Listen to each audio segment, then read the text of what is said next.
Terima kasih pemirsa, Anda masih bersama kami di Seputar Bali. Ratusan anak PAUD berkesempatan menampilkan kreativitasnya dalam acara Pentas Kreativitas Anak PAUD Saraswati 4 Denpasar. Acara ini diselenggarakan serangkaian acara perpisahan anak kelompok bermain dan TK Saraswati 4 Angkatan ke-21 di Hotel Niki, Denpasar. Dalam rangka memberikan ruang kepada anak usia dini berkreativitas, PAUD Saraswati 4 Denpasar menyelenggarakan ajang pentas kreativitas.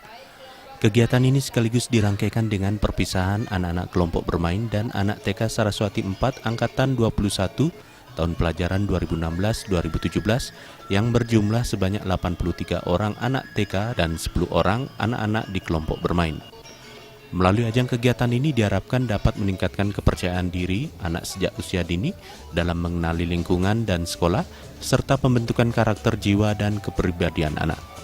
Acara ini juga diisi dengan pemberian penghargaan kepada anak-anak berprestasi, diantaranya juara di bidang seni tabuh, juara lomba menyusun parsel, mewarnai gambar, lomba drum band, langgam, dan lomba lainnya yang berhasil diraih anak-anak PAUD dan TK Saraswati 4 Denpasar. Dewa Madi Sukenade selaku Sekretaris Yayasan Saraswati Pusat Denpasar mengatakan, anak-anak usia dini ini adalah pondasi generasi masa depan bangsa yang perlu dibina dan dibimbing sehingga memiliki mental karakter yang siap dan tangguh pada masanya. Pihaknya juga akan senantiasa meningkatkan kualitas tenaga pengajar PAUD dan TK Saraswati 4 Denpasar.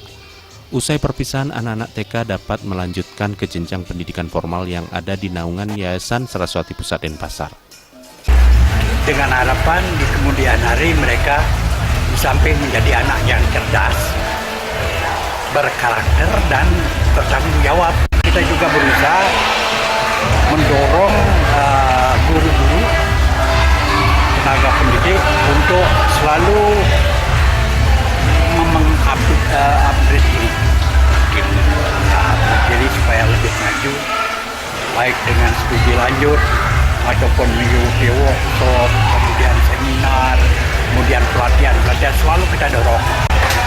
Itu tujuannya tidak lain ialah untuk selalu merepressing ketahuan mereka supaya apa yang diberikan kepada anak didik itu benar. Kita ingin ini perpisahan antara TK dengan mereka, tetapi tidak perpisahan menjadi keluarga besar gitu. Kenapa? Karena kita sudah menyediakan jenjang pendidikan yang lebih tinggi, yaitu SD, yang ada 6 di Kota Denpasar untuk kita Saraswati. Harapan kita supaya tetap menjadi alumnus kemudian. Suasana meriah terlihat pada ajang pentas dan acara perpisahan PAUD dan TK Saraswati 4 Denpasar, di mana nampak para anak-anak usia dini dan TK menampilkan berbagai kreativitas seperti tarian dan nyanyian yang mampu membuat para orang tua dan pengunjung terhibur. Acara diakhiri dengan penampilan drum band anak-anak TK Saraswati 4 Denpasar. Indra Wijaya, Bali TV.